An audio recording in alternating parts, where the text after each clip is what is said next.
I'm Ayesha Jones and I'm 24 years old. I'm a photographer and filmmaker from Birmingham. I was diagnosed with scoliosis when I was 13 years old. Scoliosis is a deformity of the spine, so the spine curves in an S shape and it also rotates round, causing a prominent rib hump on my back and asymmetrical hips. It kind of affects the whole of your body though. So I was told that spinal fusion surgery would be my only option. You know, I just wanted to see what was out there and test other things out before I made such a life-changing decision about my body.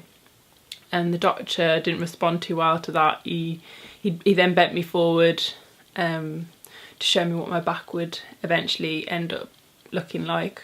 And he told me that I would grow up to be a pretty girl with an ugly back. But I was still quite determined. I just told him that no, it wasn't going to be ugly, it was just going to be different. And then I spent the next 10 years looking for alternative treatments, alternative therapies. Modelling, I started modelling in an attempt to kind of prove myself, I suppose, and gain confidence in my body, because I'd been told that my body was going to end up being some asymmetrical thing that wasn't going to be very attractive. So modelling started off as a way for me to have that self-confidence and to be able to be comfortable in my own skin. But then as I got older and over time, it was actually having a detrimental effect and the opposite of what I initially got into it for. And at the same time as modelling, I was also getting into photography. I studied at college and then at university. And I started to get into fashion photography and wanted to create the same images I was appearing in. I was also assisting another fashion photographer on commercial and celebrity shoots, so I was really immersed in that industry and I kind of got a holistic view of what it was like. But then as I learnt more about images and the power of images through university, and then I don't know, I just started to realise things. I started to see how the images that were produced were really just to get people, just to draw on people's emotions, to get them to buy whatever's being sold to them. And then I was just like, that's not, I don't agree with that. You know, how do I talk about these issues that I'm experiencing and these things that I'm feeling? So that's when my project Imperfection came about. So Imperfection basically started off as a visual diary.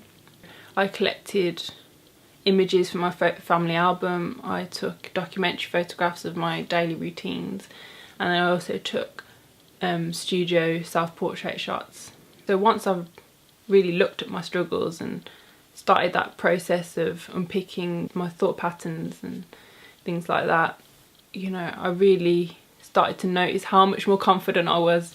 So initially I thought that to be confident I needed to appear a certain way, because that's the message I'd been told since birth, that to be a successful woman you need to be beautiful, you need to be attractive.